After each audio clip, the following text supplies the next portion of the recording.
Big TV భక్తి సమాచారం WhatsApp ఛానల్లో జాయిన్ అవ్వండి. అన్ని విశేషాలు ఎప్పటికప్పుడు తెలుసుకోండి.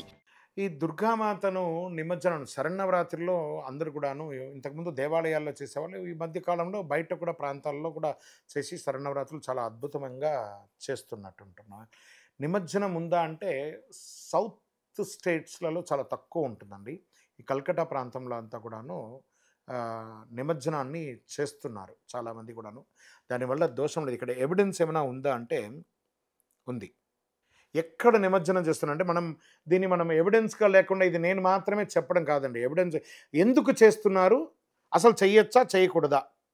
నవరాత్రి విగ్రహాల యొక్క ఉత్సవం కొన్ని ప్రాంతాల్లో ప్రత్యేకంగా బెంగాల్, ఒడిశా, తెలంగాణ, ఆంధ్రప్రదేశ్లో దుర్గామూర్తిని నవరాత్రి తొలి రోజు ప్రతిష్ఠించి 9 రోజులు పూజ హోమాదిలో ఇవన్నీ ఇప్పుడు మనం చెప్పుకున్నాం కదా.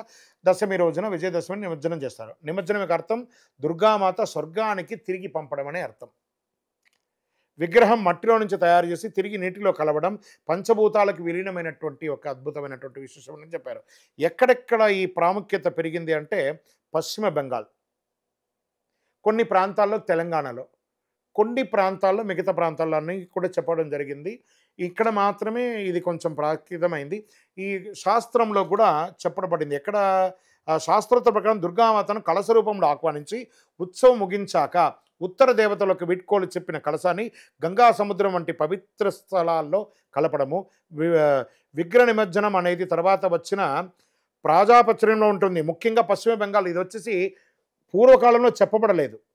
ఆ కలశంలో ఉన్నటువంటి జలం ఉంది చూసారా, 10 రోజులు ఉన్నటువంటి జలాన్ని పారుతున్న నదిలో కానీ సముద్రంలో కానీ కలిపేవారు.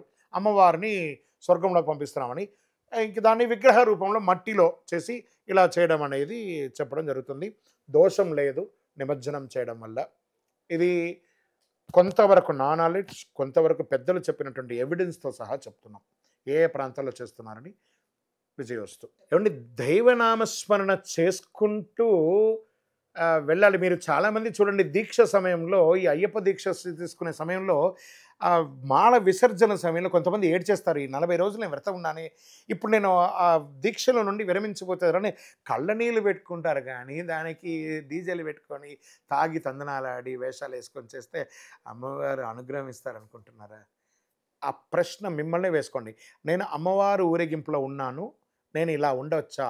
మిమ్మల్ని మీరు ప్రశ్నించుకుంటే మీకు ఖచ్చితమైనటువంటి ఆన్సర్ దొరుకుతుంది. తప్పు కదా, తప్పే. అది ఎవరు చేసినా దాన్ని సంప్రదాయబద్ధంగా మంగళ వాయిద్యాలతో మంగళ హారతులతో తీసుకుపోయి వీడ్కోలు చెప్తే చాలా విశేషం. విజయోస్తు. For more videos like this, subscribe Big TV channel.